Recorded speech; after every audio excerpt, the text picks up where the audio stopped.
Us started here. Thank you so much for taking the time to join us this evening. My name is Nicole Alafanti, and I am one of the founders and the president of CURE, the Coalition for Understanding Racism Through Education. You can go to our website, learnwithcure.com, to learn more about our leaders and who the people are that make this ship run here in Larchmont, Mamaroneck. CURE is a New York State recognized nonprofit, not a 501c3. Our fiscal sponsor is the Larchmont Mamaroneck Lions Club, and we also want to thank them, and we want to thank LMC Media for partnering with us this evening and for their great work in the community. So COVID-19 has exacerbated inequity and shown us a deeper truths about racism in our country and in our community. Pulitzer Prize winner Isabel Wilkerson, author of the book Caste, uses the analogy of buying an old house to describe our collective inherited racism. She writes, "Not one of us was here when the house was built. Our immediate ancestors may have had nothing to do with it, but we are the heirs of whatever is right or wrong with it. We did not erect the uneven pillars, but they are ours to deal with now." So I guess the essential question through much of this panel series is, it's this reoccurring question, and it's an American question. Why should we collectively care about inequity, about racism, about oppression if we didn't build it? We showed up and here it was. So why should we dismantle it? And that's sort of always the question of the ongoing question. CURE is here to learn about systemic racism and inequity alongside of our neighbors. We bring in experts to discuss things. We are not the experts. And so we want to know why you came to this conversation. In the chat box, if you could tell us, who you are and what drew you to the panel tonight, that would help us understand what our audience wants. And so I'm here with CURE leader Ann Lobu, who was the president of the Board of Education here in the Mamaroneck School District, and she now studies policy at Columbia University. The whole panel series is Ann's brainchild. Thank you, Ann. And I am also happy to introduce Gabi Blumberg, who is new to Larchmont and also new to CURE, as she jumped in and she made this panel series happen with us. And so, Gabi, can you tell us a little bit about yourself, since you're one of our new leaders here in the community? Sure, I would love to. Thank you so much, Nicole, and I'm really happy to be here. I'm Gabi Blumberg, and I come to CURE with a background in impact investing and ESG. This might sound jargony if you've not come across this before, but it basically means I've worked with companies and investors of all sizes to help them do good in the world while they make a profit or financial return. Most recently at a company called Just Capital, I worked with the largest corporations in the US to improve their behavior amongst their stakeholders. So improving how they treat their employees and contract workers, how they treat the environment, etc. And this work really is all about moving away from a system that prioritizes profit maximization at the expense of everything else to a more balanced and more equitable way of doing business. But as Nicole mentioned, we almost seemingly out of nowhere find ourselves in this extraordinary moment that has really exposed and exacerbated systemic racial injustice and inequities around the US, but also in our own backyard. And so being in this moment has caused me to question, and this is something, that I'm bringing with me into this conversation and this series, whether the best way for me to reduce inequity is by working within existing power structures. At first, kind of the start of my career, it seemed like this is a better way of creating sustainable change. But a question I'm now asking myself is, how do you truly rectify inequity by telling those in power they should do so because it will benefit them? It doesn't really make sense if you think about it, and might be why the system is so slow to change and inequities persist. So I decided to take a step back and focus more locally and on educating myself. And this is how I discovered CURE, which you all know is a fantastic organization that's all about tackling racism through education and building community. And this This series is my first project that I've been lucky enough to work with Nicole and Anne on.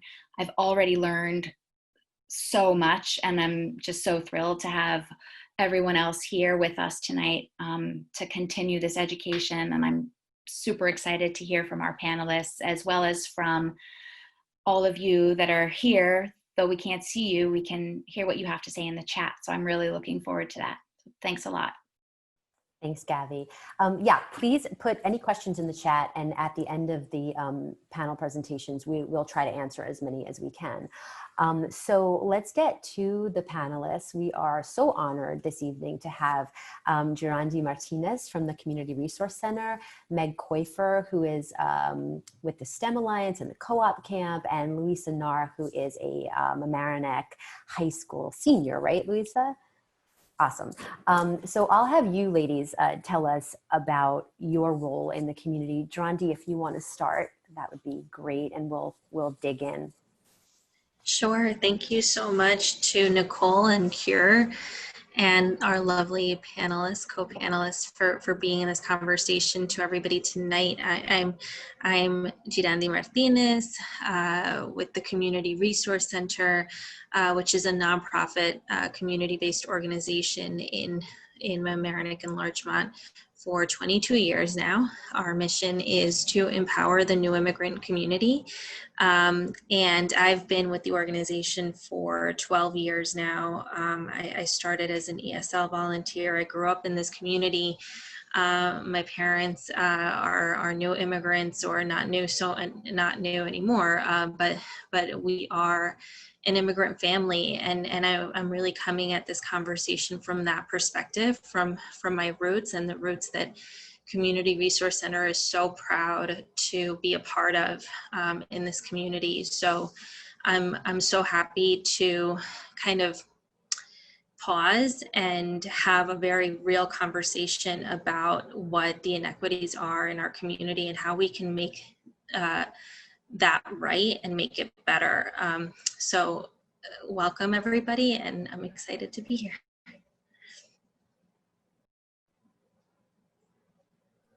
I guess I'll go next. My name is Meg Kaufer, and I am president of the STEM Alliance.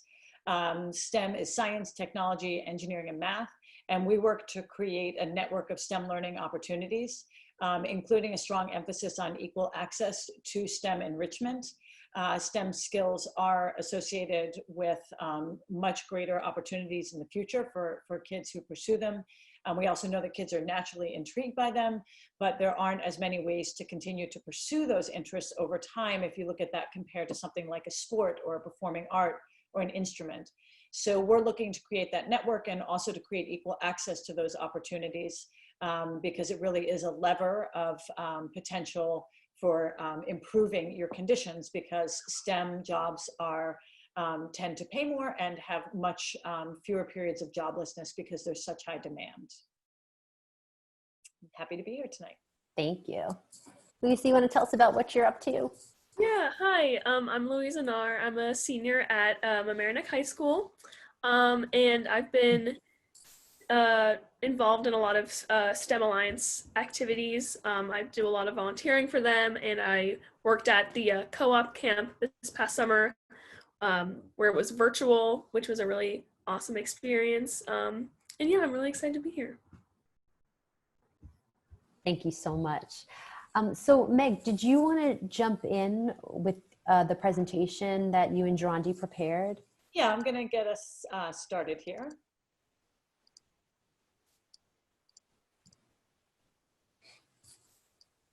So we are happy to be presenting tonight on a very, very urgent topic, which is digital equity and child well-being, and essentially the impacts of digital divide on our community. Just to, as we get started, I do want to look briefly just at some definitions, because when we use terms and we talk about poverty, a lot of folks really don't even know kind of what the numbers are that are associated with that. So I provided some definitions here with the understanding that these are ultimately averages, because the literal definition of poverty defined at the federal level, there's a lot of pieces that go into it. It's ultimately an inflation adjusted cost that takes into consideration family size, composition, and so forth. But you're looking at a potential annual salary of 12 to 25,000. Whereas deep poverty, when people talk about deep poverty or serious poverty, those would be households or individuals with incomes that are below half of that poverty threshold. To also put a number on something very, very important that is less talked about and very critical at the time of the pandemic is a term called ALICE households. This is asset limited, income constrained, employed. So this is a descriptor for a home where folks have been working, they are employed, but essentially an ALICE household has an income that's above the federal poverty level, but below the basic cost of living. And essentially the kind of examples of the ranges that you would get are 31,000 to 55,000 in Westchester. Again, those averages have to be very geographically specific, the way that those are calculated. But the United Way of Putnam Westchester, they track those statistics. These are incredibly important numbers when we look at the pandemic. And when we talk about why there is such significant need right now, that is because many of these families who qualify as an ALICE household were simply one crisis or one pandemic away from finding themselves in a very, very serious financial situation. At this point, I'm going to hand the presentation over to Jirandy and let her take us a little further in this conversation. Thank you, Meg. And yes, and so speaking from a national perspective, we did obviously look into the Pew Research Center and tried to get some statistics that we could look at, and they're very real on a national level, but they're also real at a very local and personal level, and how the digital divide is really impacting our community. And so when you can look at these numbers and these statistics, it makes sense. It shouldn't make sense, but lower income Americans have less technology. And so most people have smartphones and can access a database or a device through a smartphone. Some folks are able to access desktops and laptops, but less people have a home broadband system or all of the above. And that's where the digital divide is really prevalent in low-income households, in households that have folks that are communities of color, because so many of our community members, especially in Mamaroneck and Larchmont, Community Resource Center is really serving a community that's making $18,000 a year to $30,000 a year, or $18,000 to $35,000 a year for a family of four. So based on these national statistics and what we're really seeing in Westchester and Putnam, it's very likely that the families that we're serving have one smartphone for the family of four or the family of three, maybe have access to a tablet computer because they are living in this school district and were able to access that through the pandemic and the resources that were available to them. But very rarely have all of these. And then also a Wi-Fi system where they can do homework and make that phone call to the employer, and their little brother and sister can also access their digital device. So these are national statistics that are really setting up the framework for what the digital divide is here locally as well. And so when we're looking at race and how that impacts our community at a national level, but again, also locally, we can see that folks are worried about paying that broadband or their cell phone bills and also being able to access. So I'll just give a quick anecdote here. When New York went on pause and we needed to continue to serve our community through an online system, the biggest concern outside of food security and rental assistance was also, how am I going to pay my phone bill? It's the phone bill, the phones and that phone device was almost the only access that our local families had to this outside world, and also to their children's school system. So what we can see is that paying for and worrying about those phone bills is very prevalent in Latino and Black families, as you can see by the statistics, because we're either sharing one device for an entire family, or we only have a cell phone and maybe a laptop or a tablet that was borrowed by the local school district to continue doing work. So I think it's also really important to remember how much our local communities are focusing and counting on that cell phone and that device to connect to the outside world. And had they not continued to pay those cell phone bills, they would have likely not known where their local food distribution was going to be, what times, what social services were available, and how to access the next homework or the next homework assignment for their children.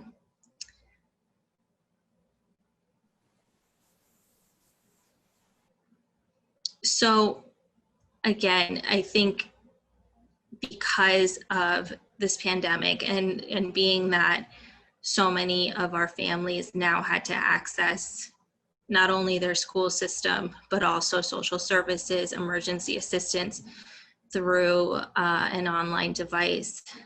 This is just from the Pew Research Center, how many families are really counting on their children facing obstacles to connect to their local homework or their schoolwork, or to continue to finish the academic year.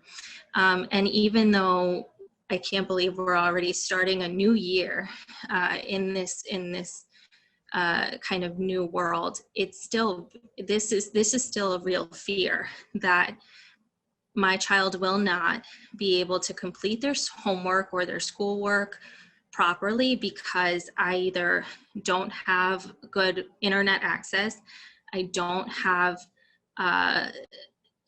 access to a printer. I'm counting on my library system or my local community center to access the internet and print those school works or homeworks out so I can read them. And the fact that our families are still really only relying on 1 or 2 devices for a family of 4 or 5, where there are households that have an actual device per family member.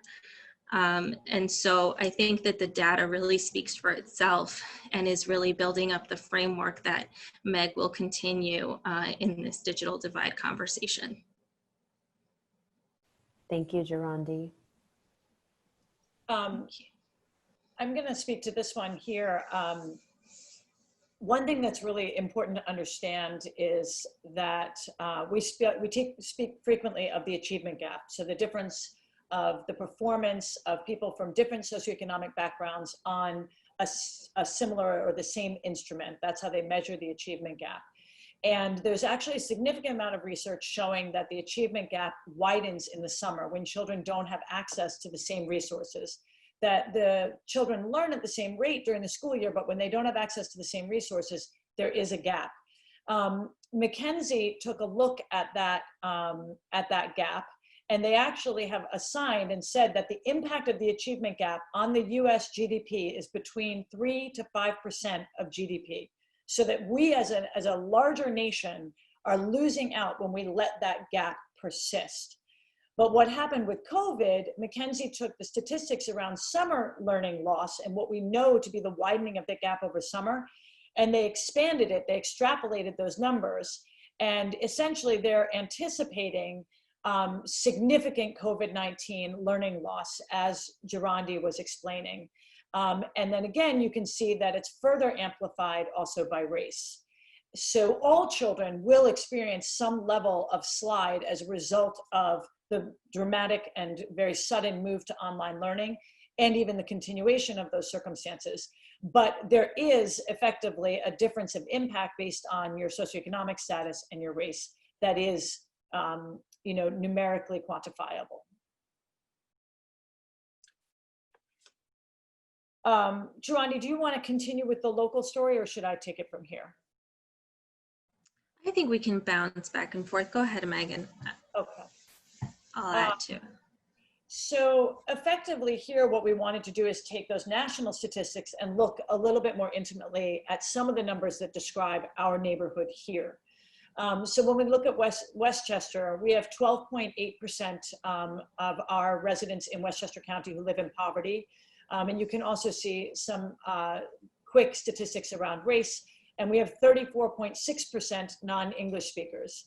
So again, this helps you get a mindset around those previous statistics we saw around learning loss in the COVID environment. 14.7% of Westchester households have no internet access.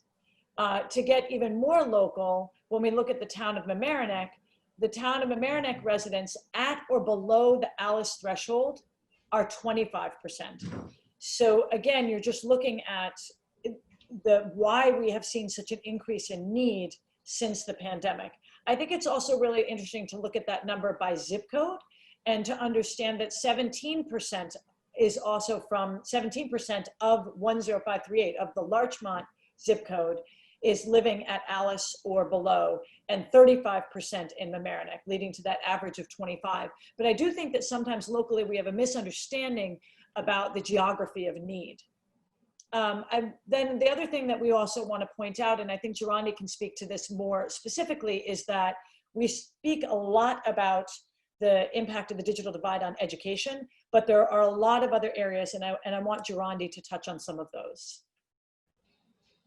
Yeah, absolutely. It isn't just impacting these children and how they're going to complete schoolwork or finish the school year, or pass that summer slide gap.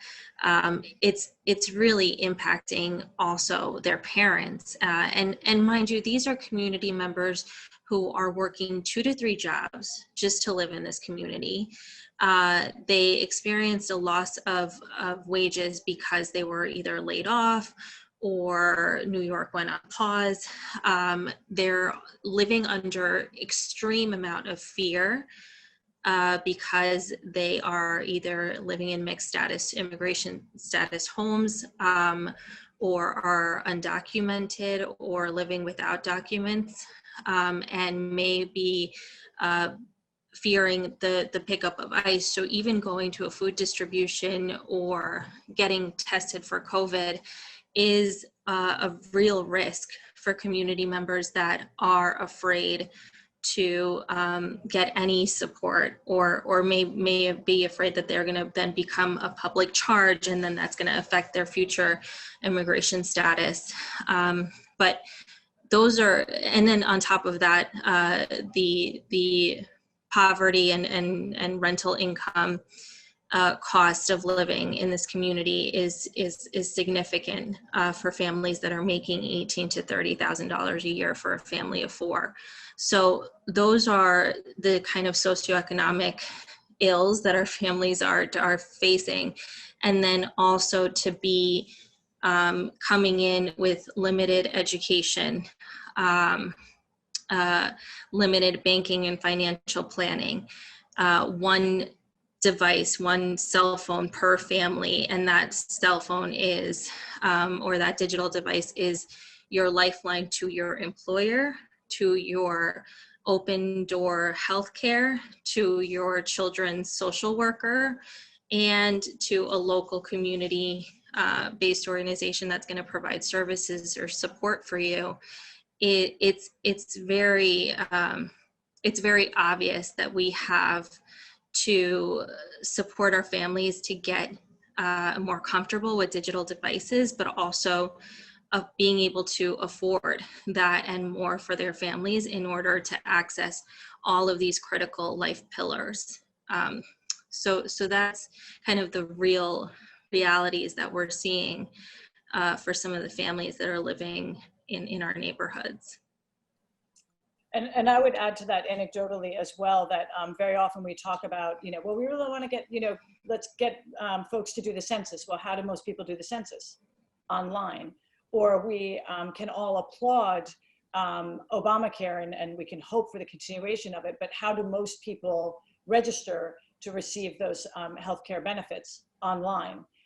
There's also very high correlation between financial success and having a bank account, but most banks have moved to online banking and so on. So not having digital access or a digital device is going to amplify really it's going to put you on a separate living track. Whether you're digitally connected versus not digitally connected, you almost live in a different world. I think that we can say without exaggeration. So at this point, I want to take us to a much, much deeper understanding of the digital divide, because a lot of people are using the word right now, but folks may not know a lot of the nuances of it. So when we talk about digital equity, we're talking about three things. The first is device ownership, then internet access, and then digital fluency. So let's look at each one a little bit more closely. On the topic of device ownership, a lot of folks say, well, isn't a smartphone good enough? Why can't that be the device? If we're looking, even as the statistics showed, I think it was something like 71% of people nationally have a smartphone. So there's a couple of issues there. The first is that all those devices, as we know, simply do not perform in the same way. So very often you may go through that same experience where you start a form, for example, on your phone, and then you say, I'll finish it when I get home. Because many websites simply are not mobile friendly. The other issue is that smartphones, more often than not, for low-income people, have data caps. And so they're not going to do very extended things like a Zoom session or even working through maybe a video to learn something. And that's another thing that people say is they're like, oh, it's so great, the internet, it's open source, you can go to Khan Academy and learn anything. Well, again, that is great, but only if you have the ability to watch and experience and participate in extended data use experiences. Another thing that's quite interesting is that, again, out of Pew, 35% of smartphone owners said that there were things on their phone that they could not do that they wanted to do. And so again, the evidence is pretty clear from the people who use their phones themselves. Finally, it is worth pointing out that many of those government sites that we're talking about are the very sites that are not mobile friendly. So then the second question to answer is, what about loaners? So there are library programs or there are schools that give out devices. So wouldn't a loaner be enough? There are a couple of points here. Most loaned devices are censored in some way. There are sites that the user is not allowed to go onto. So we should absolutely applaud school distributions, but we should also understand when it's a matter of equity, that is not equitable in terms of ownership. It is not the same thing as ownership. A second issue is that you have on loan devices, you have issues of data sensitivity. And so somebody who's using a loan device may feel like they can't use it for banking, whether or not they've been assured that they can or not. Or it could be the opposite, which is that they do use it, but then the protections were not in place, and then their data has been compromised. So loaned devices have issues there. The third issue around school-based distribution is that many districts, not Mamaroneck, but many districts take those devices back at summer, during the summer months.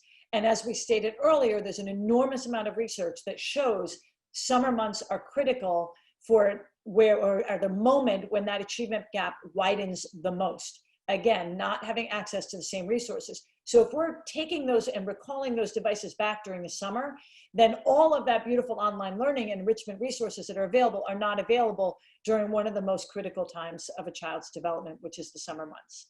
So again, school distributions, loaner distributions are awesome. They are not equitable when you compare them to ownership.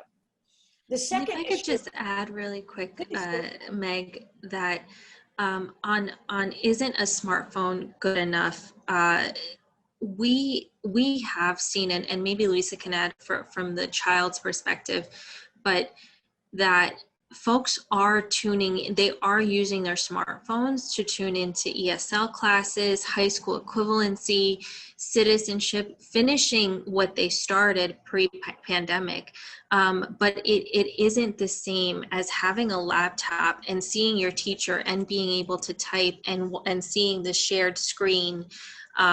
So we're seeing folks who are living in overcrowded housing, are trying to study at night with the lights dimmed because their roommate is sleeping, and they're on their phone and whispering to learn English while they're writing on a notebook, to like learn. And so it's this is real. This is in our backyard, in our community, my neighbors, family and friends that are going through this and using a smartphone device to try and get as much access through Zoom and everything, but it just isn't the same as having a laptop or being in person. And what we'd like is for these community members to have the same access that the rest of us have. Yeah, and I would say another anecdote from again, very, very real story, was a student who had the agency to come forward just before an AP exam and said, I really don't want to bother anyone, but I have my Spanish AP exam tomorrow. Would it be inconvenient if I could get something other than an iPad? And that is really shocking to process. The concept of trying to take an AP exam on a tablet or on an iPad is almost inconceivable. A timed test where you're working on the screen as your keyboard. So as we move forward and go on to part, the second aspect of digital equity, it's internet access itself. And this in and of itself has several components. First, there's infrastructure. So when we talk about internet access, there's really two ways to get onto the internet. There's cellular access and broadband. They are not the same. Some of the most critical aspects of difference are pricing, speed, and throttling. So, this is a very, very difficult topic, and I'm going to just really, and I don't even pretend to be the premier expert on this, but I want to give you some broad stroke points here. Cellular pricing, we're going to get into affordability in a minute, but the cellular pricing typically comes with data caps. Broadband, which is most of the large companies are now avoiding investing in broadband. Well, that's because they can't put the data caps on it. They can't throttle it in the same way. So the broadband investment from large companies is being reduced, and there's an increased investment in cellular, and that is really taking advantage of people from low-income backgrounds. Many people that think that infrastructure is a rural issue, that when we talk about not being able to get access, that must be a rural issue. Well, the truth of the matter is, if you talk to folks who do this work on a national level, who advocate on digital equity on a national level, they'll tell you there's never been sufficient mapping, and there's never been a responsibility put on the providers to map by zip code where access is. And so they're allowed to describe access with big, broad strokes, and we don't really know where the gaps are. And so I think that's a very, very important thing to understand about digital equity, is that without proper mapping, we also don't even know where the infrastructure loops or holes are. Some people may be aware that New York State in 2015 had a large broadband initiative, and that has continued. It started in 2015. Again, if you speak with digital equity advocates about what happened with the 2015 initiative and why there still isn't easy and inexpensive access to broadband, what folks would say are, let's say experts more knowledgeable than myself, is that that initiative really initially gave monies to 2 large providers, and therefore there was not significant competition. So the pricing actually, even though there was a certain amount of investment in infrastructure, there was not any type of protection against price gouging. A second thing that came out of that is that a significant portion of the monies were diverted to cellular investment instead of broadband investment. And that was never really, let's say, managed or limited in the way that the plan was rolled out. So as a result, again, you have the increase in the cellular pricing, the investment in the cellular systems, but not an equitable investment in the broadband, which is likely a better deal for folks. The other issue is around what has happened with cross subsidies. So these are governmental subsidies and investments in supporting the growth of this broadband infrastructure investment. There is an argument by folks who call themselves economic forensic specialists who have done very, very deep research in New York and other states around these cross subsidies. Essentially, there are those who argue that the companies, the large telecom companies, are booking all of their expenses against the broadband side and making it look like they don't have any revenues on the broadband side in order to continue those subsidies. And so that effectively those monies are not subsidizing investment in the infrastructure, they're actually allowing those cellular rates to keep increasing and allowing for more cross-subsidy fees and earnings for the companies based on the subsidies that are coming in, on the argument that the broadband side of the company is losing money. Again, I am not an expert on this topic. We'll talk more about solutions later, but it is incredibly important that all of us look more carefully and ask questions around these topics. Here's the question of affordability. US broadband and cellular costs are noted by, again, these economic forensic specialists to be anywhere from 5 to 10 times higher than most of the 41 OECD or EU countries. 5 to 10 times higher. Affordability is a huge issue when it comes to digital equity. Lack of affordability is described as the primary factor driving the adoption divide. This is whether or not folks become internet users. And systemic racial discrimination plays a distinct role in that as well. There's a severe customer gouging in the low-end wireless market. This is most commonly seen by overcharging by capping the gigabyte usage. This might be seen as when someone has used their allowance for the month, then there's massive overcharging of what it would take if your child had just 2 more days of school and you're like, well, I better get a few more gigabytes. That is essentially a tax on low-income non-white users. The US unlimited wireless customers are being overcharged anywhere from $50 to $75 a month. And the US triple play prices are 258% to 479% above the OECD EU average equivalent programs. It's, and even higher if you look at some of the cheapest versions. So as a country, we have allowed internet affordability to run completely amok, and we've subsidized it. And that is what most people do not understand about digital equity. It's easier to understand that someone can't afford a device. It's harder to understand that the overpricing that is happening is systemic, it's systematized, and we're all suffering under it, but low-income people have essentially further penalties in this, in the way that they're charged, and predominantly people of color. So then we get to internet access part 3, which is adopting the use. So if you could afford it, and if you had solid access where you are, essentially the lack of experience impacts internet adoption motivation. If you have that money, how are you going to choose to spend it on something that you've never had regular access to? And so if you look at that same statistics, that 35% of smartphone users said that there were things they couldn't do on their phone, well, that means 65% said they could do what they wanted on their phone, but they don't know what they can't do. They don't know the other things that they would be able to do because they don't have a regular device at home, a Chromebook or a laptop. So when you look at a statistic like that, you have to understand that they can't know what they don't know, what they've never used with any regularity. And then the third component of the digital equity divide is digital fluency. And this is a progression of skills that ultimately leads to a progression of opportunity.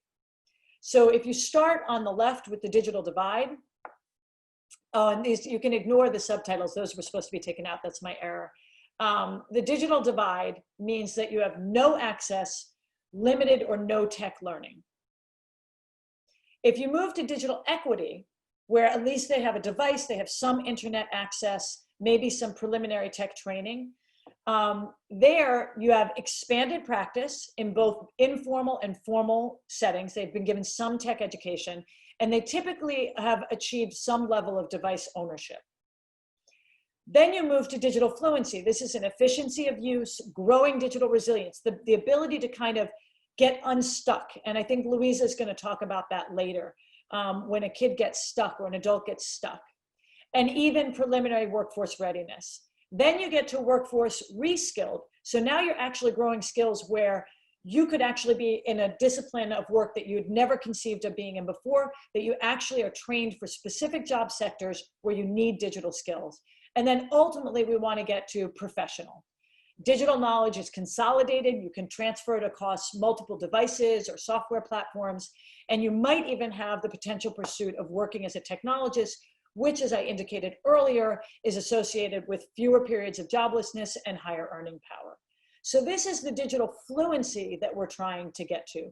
But if you are sitting in that digital divide and don't even have any equitable access, getting up to digital fluency is almost impossible.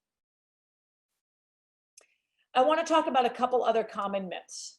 Kids are digital natives. They do not need computer instruction. This is one of the myths that frustrates me the most. First of all, a computer is a tool. It is not a teacher. And then we also have the problem that many kids have smartphones, but they don't have a computer necessarily, especially if you're talking about low income or people of color. But all kids are not digital natives.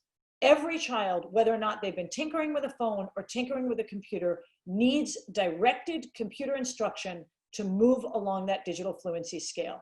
Without directed instruction, they will get stuck in that digital equity. They will not get to fluency. They will not get to professional readiness and work skills. Then there's, at least they have access at work. Can't folks just get access at work? Again, that myth is not, just simply does not hold, because it does not point to the myriad of ways that we use devices in our lives that we had spoken about before. So digital banking, civic participation, healthcare access, and so forth. How can we give people devices? They might use it for unsafe or bad internet activities. This is something I actually hear with an enormous amount of frequency as I do my Digital Equity Now device distributions. Aren't we responsible for their behaviors? I think it's really important that we understand that when people come into a library, we do not tell them based upon their socioeconomic background what sections of the library they can or can't use. It is absolutely true that there are places of the internet that nobody would recommend anybody go to. But ultimately, if folks have a smartphone, they're already making those decisions. It's our responsibility to educate people on good choices and safe choices. But ultimately, equity means that folks should have access to the learning and all of the myriad of things that are out there on the internet and learn how to manage that on their own.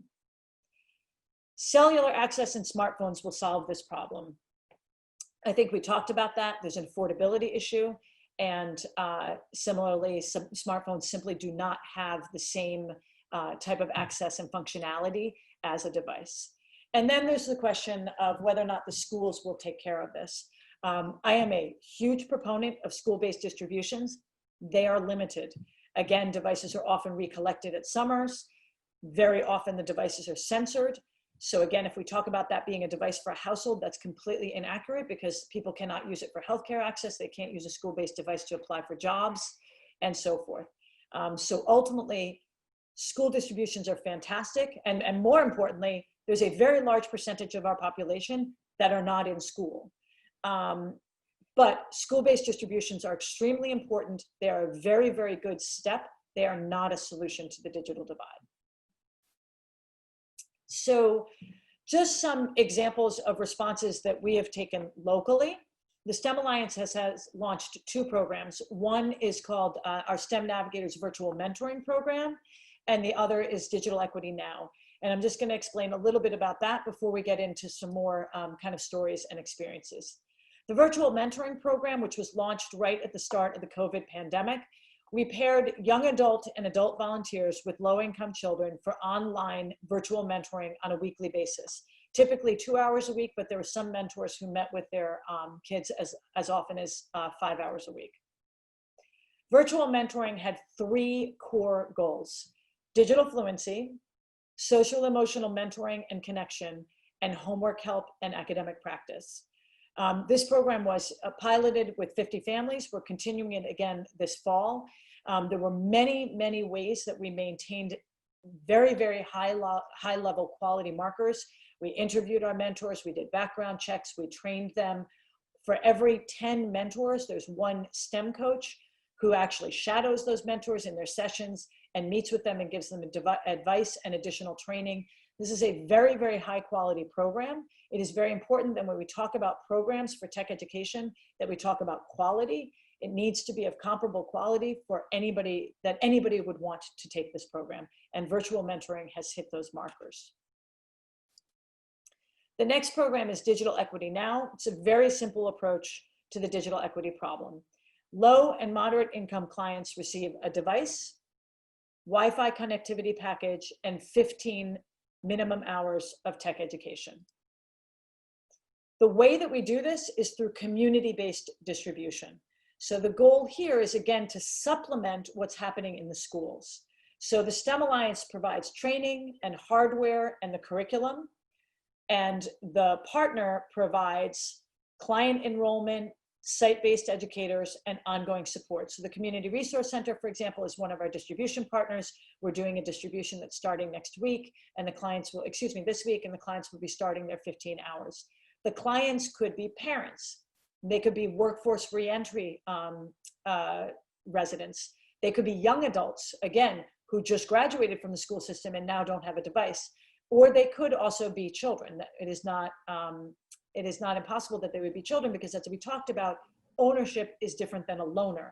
And so we certainly promote using this program to make sure that children can own devices. So now we want to get to perspectives from the field. We want to hear from Louisa Nahr. Louisa doesn't know that I put this picture in, I don't think. But I just think this is a phenomenal photo of Louisa working with one of her mentees. The mentee drew a picture of her and Louisa. And I think that it speaks to some of the things that Louisa is going to talk about and kind of explain what her experience has been, diving into and helping us really with a leap of faith, develop something that had never been done before. It's all yours, Louisa. Hi. Yeah, those were some great points, Meg. Thanks for doing all that. So these are like the 3 things that I kind of wanted to talk about. And the first one is just the struggling with digital skills. I think what Meg brought up before, how we often assume that young kids have grown up with technology, so they know how to use it. But I was also really surprised to find out that so many of the kids that I mentored didn't know how to do really basic things. I had to teach some of my kids how to copy and paste. And she was so surprised when she learned how to do that, and then she wouldn't stop copying and pasting things into our chat over Zoom. And it was really cute. And then I've had even something even more basic as opening a new tab on Google Class, on the Google Chrome. I was trying to get one of my mentees to share his screen, and he couldn't do that. So we were trying to access this website. And so I said, okay, even more basic, I'll share my screen and I'll show you what I want you to do. So I tried to get him to click like the little plus button to open a new tab, and he accidentally deleted the tab because it's the X button right next to it. So it was so surprising to me that he didn't even know how to open a new tab, because that was something that I kind of just assumed that people would know. So that is something that I found was really surprising. And then the second thing is just personal agency with tech problems. I have a lot of kids that wouldn't tell me if they had an issue or something like that. And especially in bigger sessions, there's a lot of kids that are too scared or they just don't want to say anything. And some of them have parents that, you know, will come in and help them, but a lot of them don't. A lot of them are doing this on their own. And I would kind of have to figure out that they were having an issue because they weren't able to do things, and then we'd have to get through it. And all of that, I think, ties into the last point, which is how a one-on-one mentoring is definitely the most important. It's the game changer. And so kids who at the beginning of our mentoring maybe didn't want to talk as much and didn't speak out about if they had tech problems, by the end, they were really doing that because they had formed such a deep connection. And that was really awesome. And then with the digital skills, if you're in a Zoom class with 30 other kids, the teacher can't stop and tell you how to open a new tab and interrupt the class, not interrupt the class, but stop the class and help you. But with the one-on-one, you don't get that feeling because we're here to help them. So whatever they need, if they need help opening a new tab, or if they need help doing homework or whatever like that, you can help them do that. And the one-on-one, I formed such a deep connection with all my mentees. I'm still like in touch with them. Like they email me from my school email because, and all the time. It's awesome. And a lot of the times I actually found that, of course, like they needed help doing work and stuff like that, but sometimes they just wanted to talk. And sometimes they just need someone to sit with them. And I was on a Zoom once with one of my mentees for like 2 hours because she just wanted to talk to me about everything, and she wanted to show me all her stuff, and she was so excited. And I think that's so important to form these connections because we use technology so much in our day-to-day for connecting with people, to communicate with people, social media and all that stuff. And so that's something that with digital inequity is also something that you don't really realize, is that kids who don't maybe have a cell phone now, they can't get Instagram or Snapchat or whatever. And that doesn't seem like the biggest deal compared to homework and doing like actual work. But when all their classmates have a group chat and they don't, that's also something that makes them feel left out or something like that. So that's why it's also really important to have technology, just so that they can stay in touch with all these people and their classmates, or with me, or with their teachers, or anything like that. And so, yeah, that's really just kind of how my experience was. And it was really awesome doing the virtual mentoring. Yeah. Louisa, thank you so much. We do have here a couple other quick slides to relate that. This was a word cloud. People put in their feedback of what they thought was important about the program. And what was really interesting is that the biggest word is the one that came up the most. And so you would have thought that it was like tech skills, tech skills, tech skills. It wasn't, it was connection. And so that is really, really, really important to understand, is that you can create personal connection through virtual mentoring and through distance learning. It can happen. I want to thank Sandra Wong-Giroux for these amazing photos. She photographed some of our virtual mentors in action, and you can see it is active. It is not passive, and the connection is so, so real. I think here I had to include these slides as well. This is a virtual mentor who set up a chess game across from their mentee on this screen, if you can see that. So that's the level that we're going to here. And then who can't understand what's happening here? This is a young girl learning who brought her baby sister over to read to her baby sister, and that's her mentor up top who's watching her in the middle. And then the D on the left, that's actually the STEM coach who's monitoring and advising the virtual mentor. So just a very, very, very impactful program. So Jirandy and I both want to speak about solutions.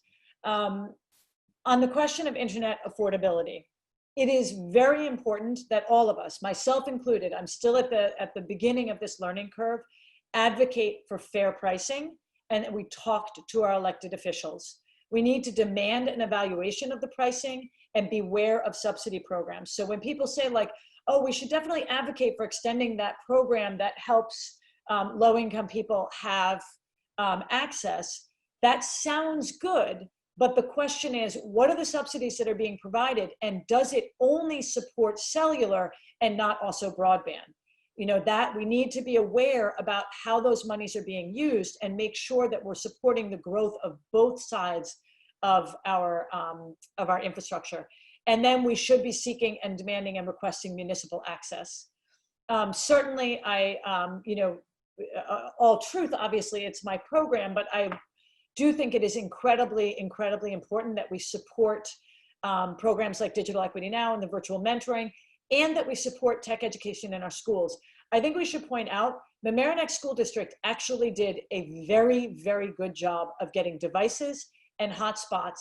And our school district actually has tech education starting in 3rd grade.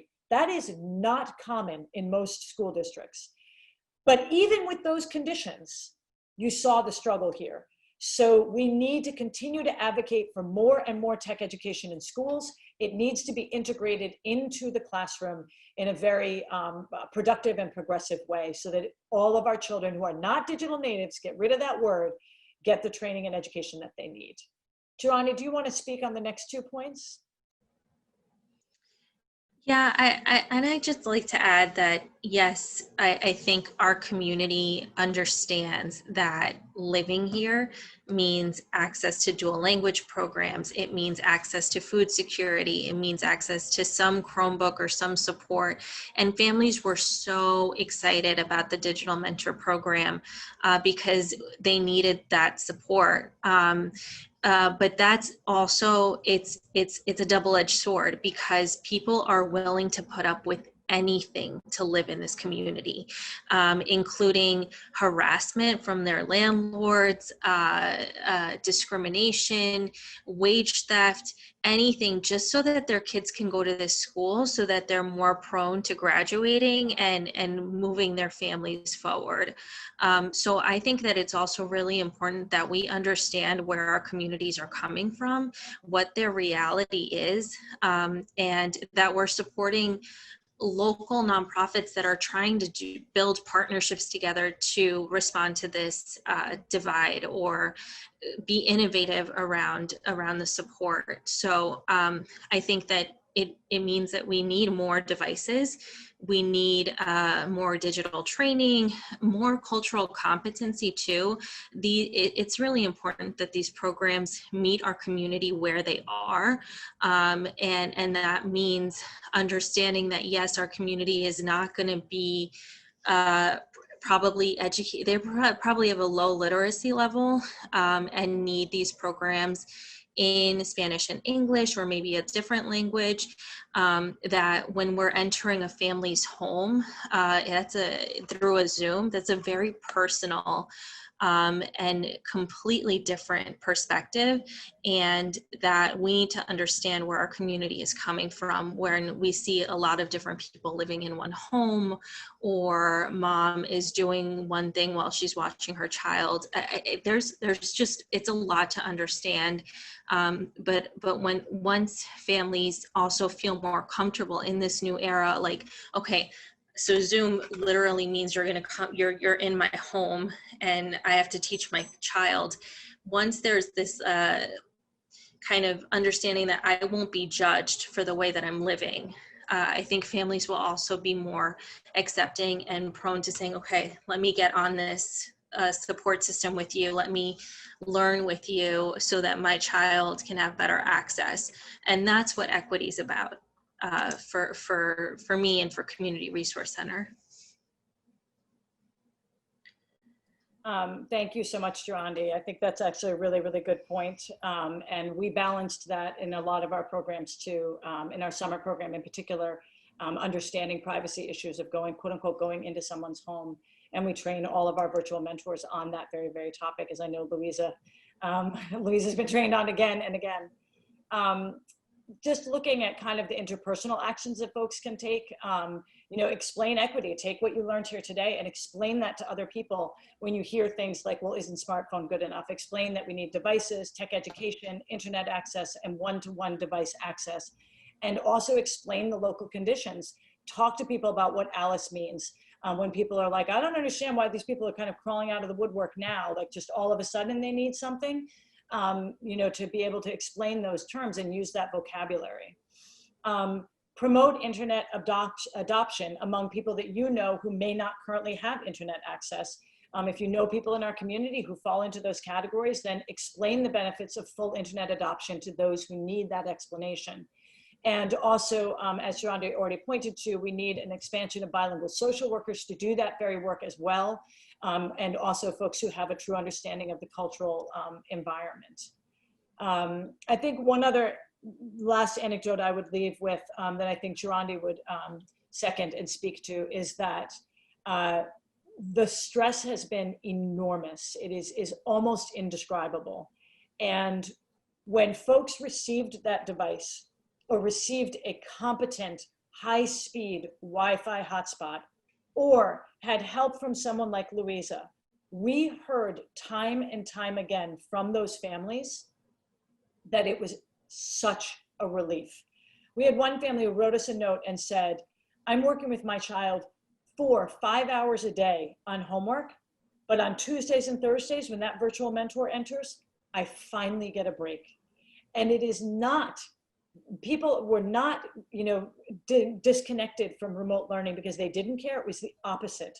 They were under an enormous amount of stress to keep their children succeeding and performing, and it exhausted and overwhelmed and worried them.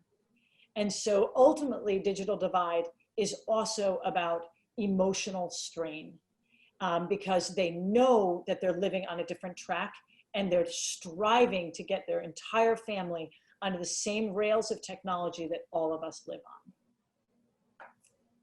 on. So with that, I think we would open it to any questions. And Jirandy, your logo should be there as well. I'm sorry I didn't add CRC. It's an old slide. We'll make sure that when we follow up with this incredible presentation, we will put the CRC information in our e-blast. I really can't thank the three of you enough. I don't know about our viewers right now, but I had to breathe several times during that presentation, take deep breaths. There's a lot to process. I was not lying when I said CURE learns with our experts because I literally probably just learned most of that information sitting here just now. So Anne, you unmuted. Did you want to say something? Yeah, I just wanted to let you know that we do have some questions from our attendees. If you want to open with those, or we can open up with our own questions. I think we can maybe grab some of our attendees' questions because they've been so patiently taking all of this in. Sure. Do you have any that stick out at the moment? I haven't been following. I've been trying to. Yeah, sure. So one of our attendees, Jess Blumberg, wanted to dive a little bit deeper into the issue of special connection products geared toward the digital divide and trying to bridge internet and broadband access.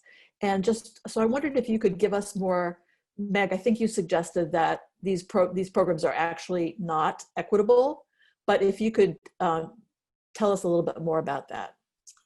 I'm not certain exactly what programs you're talking about. If you, are you talking about like hotspots, or I'm not certain I quite understand the question. Yeah, I mean, let me read it directly to you. Have there been any companies putting together discount programs or financial aid for lower income families with children using digital learning? Okay, so there absolutely have been, you know, the telecom companies, whether it be Verizon or T-Mobile and other agencies, they have put together packages for Wi-Fi connectivity. And so we do need to acknowledge that. That is fantastic. T-Mobile is actually only a cellular company, so they don't have any broadband investment. That is not their, that's not their work. So absolutely, there have been reduced programs. The STEM Alliance, when we do our Digital Equity Now distributions, we are benefiting from those special packages. We're able to apply as a nonprofit and get those that type of equipment out to folks. So for example, our Digital Equity Now package right now has hotspot and high-speed connectivity for $245 for 12 months, which is outstanding pricing, and it's very strong connectivity. That's through T-Mobile, but there are limitations, and more ideally, you would be getting families connected via broadband. Another attendee, Tim Power, asks us, with 5G imminent, is there a plan in place to guarantee access? Broadband may not be a battle that makes sense to fight as the world switches to 5G. And don't tech companies have a vested interest in getting everyone access? Has anyone engaged with the non-traditional internet service providers? It is in their interest to increase users versus a Verizon that want to maximize profits from internet provision directly. What do you think about that? That's a number of different questions and comments packed into one. These are really, really, really hard and very complicated questions. And again, I do not want to pretend to be a telecom expert. That said, you know, you would think that they would be incentivized to want every customer. And I almost feel like Gabi could speak to this better. That logically speaking, you think there would be an incentive for the company to pursue every customer. But that is in fact not what is happening. Instead, as you see with these if they cap especially on the cellular side, the price gouging is significant. And the people who are the experts, such as our politicians, who are supposed to be going out there and getting it, they should be doing the evaluation as to why we are paying 10 times what other comparable companies are paying. It is not sustainable, and they are not going to get more customers. They are not going to be reaching low-income customers, but they're happy with the way that they're reaching them right now because they simply charge them when they go over. So and as long as they're getting cross subsidies, people would argue, again, I'm not the expert, but the experts would argue, as long as they're getting cross subsidies and they're allowed to show that their broadband is losing money, and they're allowed to then apply those subsidies as revenue across either of their businesses, they're going to invest in the cellular. And the cellular just isn't as good a deal. So 5G is great, and it's great if we get there, but it's not great if it's going to come at a cost, and if we're going to pay subsidies that aren't ultimately equitable. Thank you for that, Meg. Other attendees are asking us, how can we get involved in these programs? How can we get our older children involved? And what can we do to scale up the programs that you're talking about? So for the virtual mentoring program right now, for the 50 kids that we're serving, we actually have the mentors that we need. So I'm pretty certain that application process is closed. We do also have a summer program, which this summer was converted to virtual. It's called Co-op Summer Enrichment. We serve as the lead administrator for the Mamaroneck School District in this program. It is our area's only program to serve lower income children with summer enrichment. And it is led by the school. It's the school district's program, and we serve as a subcontractor to fulfill that program. We want your young adults working for us. So in January, visit our website, coopsummer.org, and please have your 16-year-olds and older come and work for us, whether it's virtual, which Louisa did this summer, or whether it's live. It is incredibly important for us to be connecting kids to STEM learning, and that program has an emphasis on that. In terms of how to scale it up, the bottom line is that we need money. Right now, the STEM Alliance is actually fully paying for the 50 virtual mentor pairings that we have. Our board has made a commitment to that work. We did it in March, right out of the gates. They never questioned it when I came to them with the idea, and they've continued that commitment into this fall and this school year. In order to expand, we need more money. Why do we need money? Because we do the program with high quality. We run the background checks that cost almost $105 per person. We do the training. We have paid professional educators who do the training with the young adults like Louisa. We then have a STEM coach following them. Every time they do a virtual mentoring session, Louisa has to complete something called session notes.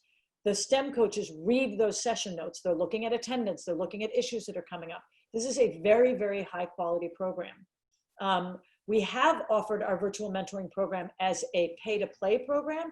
So citizens who do not have, or residents who do not have financial need can hire a virtual mentor. We use those monies to offset some of the cost of the virtual mentoring program, but it's not nearly enough. So we're very eager to expand it, but we simply don't have the money.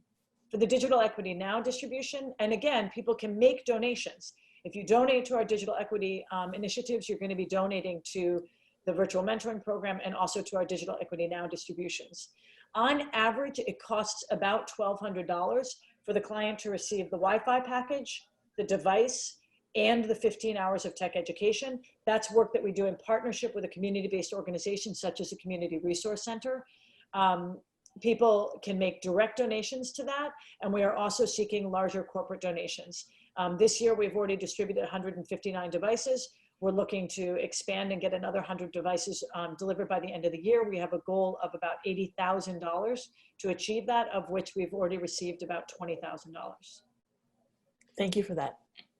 And if I could just add, when you're supporting the Digital Equity Now, you're supporting this notion that, yes, I believe in equity, and I believe that a community member deserves that device for their home to use to either help their child do their homework, to expand their knowledge of the Google Suite, to build on their job opportunities now, and hopefully continue in this upwardly mobile trend to get more digitally trained and then get more work opportunities. And that's where Community Resource Center is so happy and proud to partner with the STEM Alliance so that we can continue to empower the entire family as a unit, not just the child or the adult parent, but the entire family. And I think it's really important that we continue to look at our workforce and how our families may need to change the way that they're working in their communities now, and that's going to require digital training. So if you're into this idea, continue to support the STEM Alliance and their partners, including Community Resource Center, the Carver Center, and others. Yeah, and I just wanted to say that a lot of people are talking about the digital divide, but it is not something that pulls at heartstrings like hunger.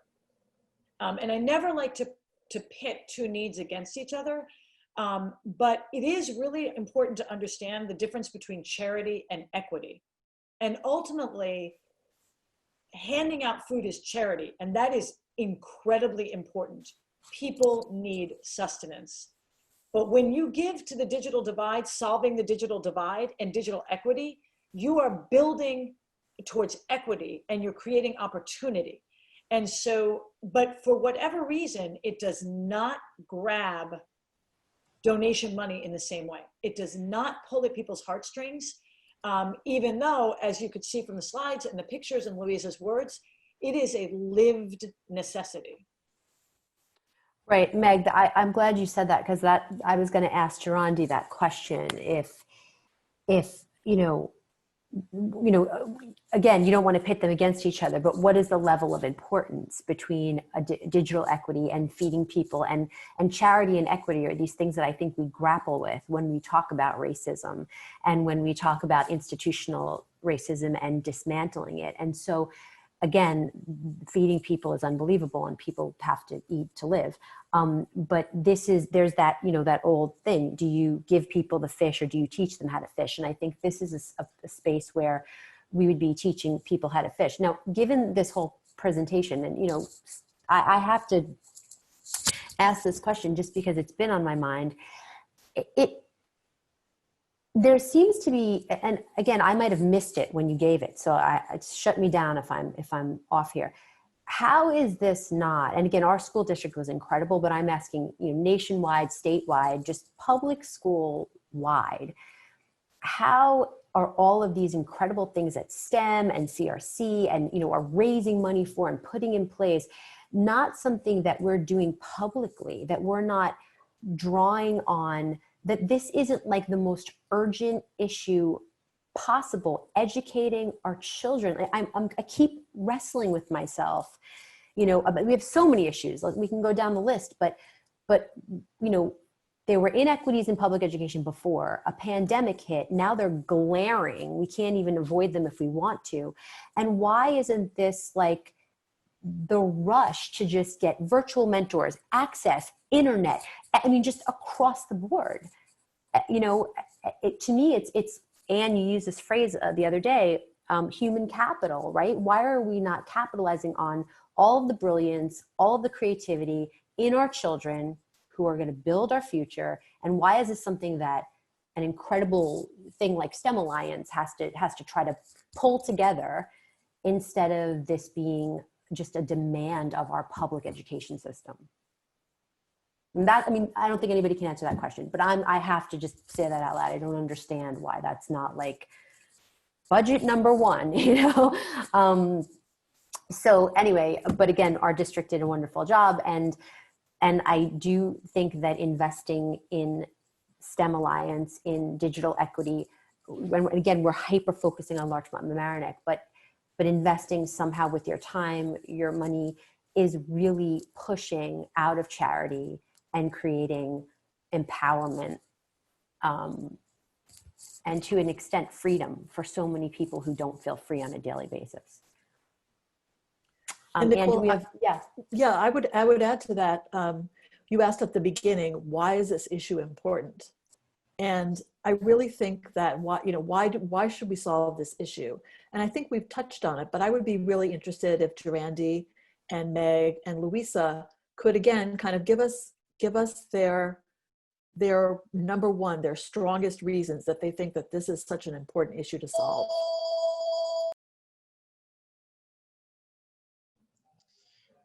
Well, and Meg pointed out so beautifully in the slides how we will never get to this, not even just for our children, but also for our adults, our workforce. We'll never get to building and professionalism and just advancing and innovating unless we deal with these very real issues and the fact that we have some work to do, even in our community that's so giving and so incredible and so alert. And the truth is that racism and discrimination and all of that is at the heart of this. But once we get past that, we need to understand that our children are living in a different world now, and their parents will inevitably live in that world because they have their parents, their guardians, kinship, whoever.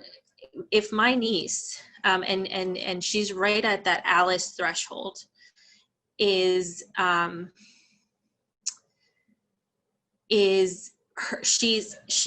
second generation and is trying to learn how to use this Zoom, and her mother knows how to, kind of, because of her work, but her grandmother doesn't, and her grandmother watches her for five out of the 7 days a week.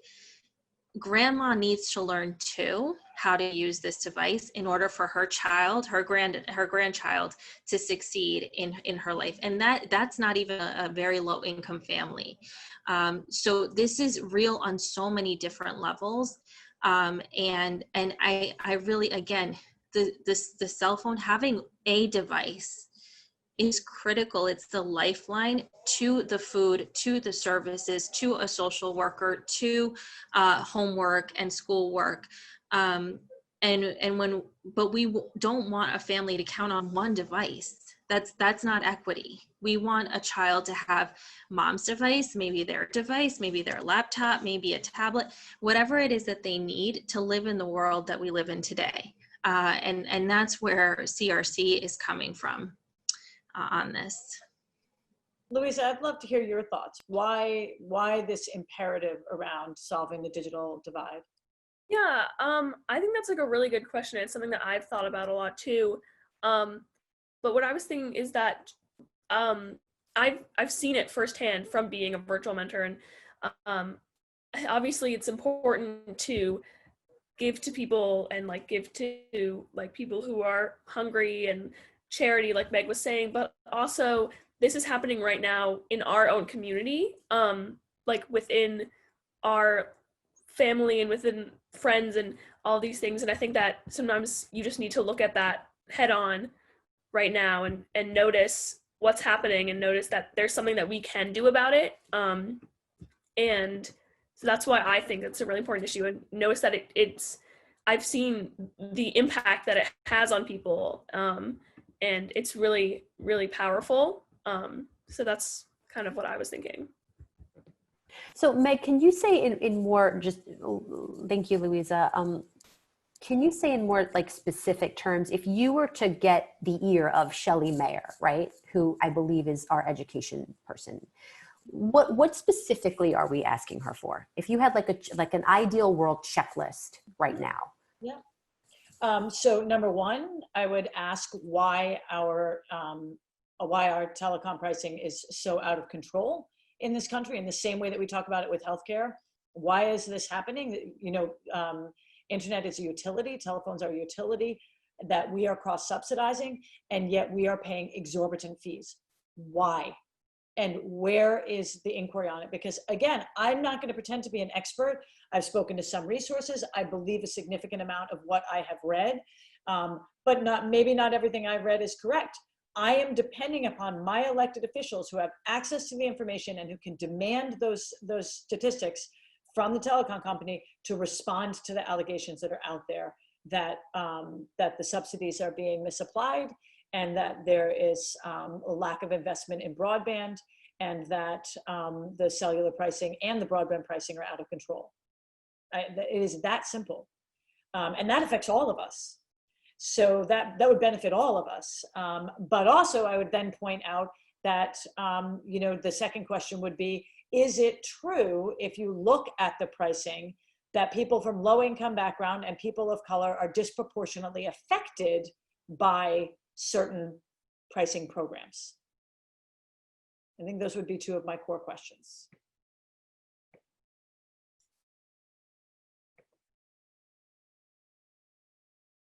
Thank you, Meg. I want to see, do we have other questions in the chat? No, we don't at the moment, Nicole. Okay. I mean, I know people are hungry Oh, for actually, Nicole, here's a request. Yeah. Angela Harris asks, can you send out slides to participants so we have the follow-up ideas? Yeah, I believe that we're going to share all of the resources, correct, Nicole? Yes, we always send an e-blast after to all of our people who follow Cure and the people who are on the actual event.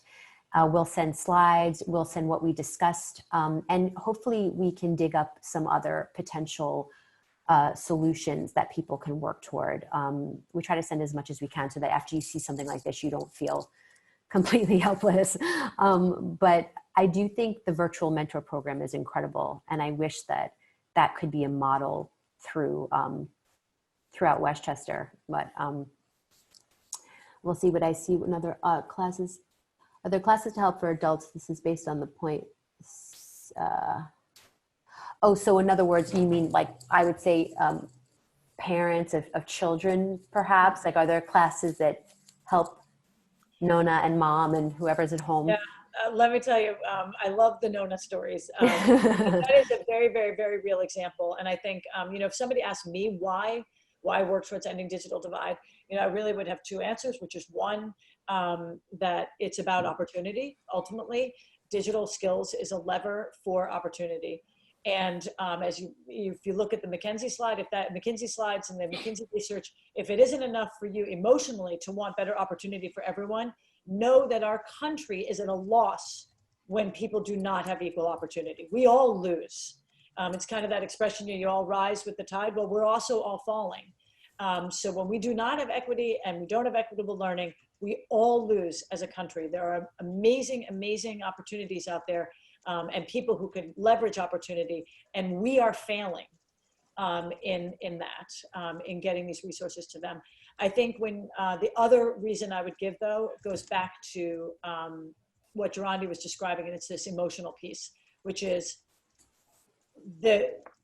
when people were not online and were not connecting to learning, it was not because they were disengaged, and the amount of emotional stress, because every parent wants the best for their child. That is natural human drive. That is what every parent wants. And so when there is struggle and exasperation, because as a parent, you also don't want to look like you don't know. And so it's horrifically embarrassing and uncomfortable in front of your child to not be able to make that device do what it needs to do to get the kid online. And so there's real emotional, so my other reason would be that there's, as a result of this pandemic, when families realized what they couldn't do, it created huge emotional strife and even rifts among kids and their parents over, digital skills. Yeah. Can I throw in something too? I've heard about learning hubs, and we only have about 5 more minutes, but, I know throughout the country there being, I guess the federal government has given grants to some spaces and cities or whatever for hubs, but are we doing anything around that here? Are those complicated because of COVID, obviously? But I feel like, we are sending kids into schools. So are there places in churches or even the community resource center where there can be, 10 kids in a room for an hour and a half with 3 or 4 adults spaced out wearing masks to get support after school? Or is there anything like that creeping up? I'm not aware of it. I think it's a fantastic program, although I cannot speak for the district, but I do think the district actually made inquiries about additional space to try to get more kids back to school. I think there was very real work on that. I can't speak 100%. But the district wants nothing more than for every child to be able to be in school. If I can't speak for them, but I believe that that's absolutely their goal. To your point, though, Nicole, I believe that some of the struggles are that a lot of those same facilities are not really interested in increased exposure. And so and this can get sensitive, but you could call that resource hoarding as well. That gets a little bit sensitive, and it's challenging. Let's call it that, Meg. Okay. Because, basically what institutions that have space are more often than not owned and managed by people who are white and have money. And so a sense of urgency to take the risk of opening those spaces to a learning hub may not be present and may not be a risk that they're willing to take. I cannot speak for every institution, but I can tell you that there is, as a culture, we have massive risk aversion, and we have massive resource hoarding. So between those two things, although I have not pursued learning hubs, I cannot speak to that. I could imagine that it would be that may be hard to start learning hubs. Yep, absolutely. Well, we have a couple more minutes. Do either Gabi or Anne want to chime in on anything? No? Okay. I feel like just want to go back to one thing you said, Meg, too, about the rising tide. And, and I feel like but since we are the Coalition for Understanding Racism, I feel like another sort of mythology or narrative that we have as Americans is that there's scarcity, right? Is that, if we create equity, somebody's gonna lose. If the folks who have sort of profited off of systemic oppression, knowingly or unknowingly over generations, start to create equity, that somehow, because I've heard, and we've all heard, these phrases that come out of very good people's mouths about affirmative action in college and who will get in and who won't, and my kid won't have a space. And there's a lot of that happens within our community. And so I think that to remember too, that we do rise with the tide, and that when we offer children opportunities that they traditionally and historically don't have, we create more abundance, more excellence, more entrepreneurs, and I think that's a narrative we really have to erase from our psyche, is that if we start divvying up the pie, we're going to be hungry, because that is absolutely mythological. In if you look at data, if you look at history, if you look at so I wanted to put that out there. I want to say thank you so much to Jirandy Martinez, Meg Kaufer, Louisa Inar. You are brilliant and incredible community members. We thank you for everything you've done. We want to thank LMC again. And please join us on October 1st. That's our next panel. We'll be talking about housing insecurity. I do want to say all of these panels intersect. We can't talk about housing or school or hunger or, immigration without colliding. So they will all come together. So October 1st is the next one, same time, same place. We will continue to send out the information. We will follow up with the resources from here tonight and some ways to make change together as a community. Cure does not exist without incredibly generous donations. So we're at learnwithcure.com. And I want to thank Anne and Gabi for being my sidekicks tonight, and for Anne for dreaming up these 4 panels in the first place. Please, everyone, be safe and be well. Thank you. Good night. Thank you so much. Good night, everyone. Good night. Thank you, everybody. Good night.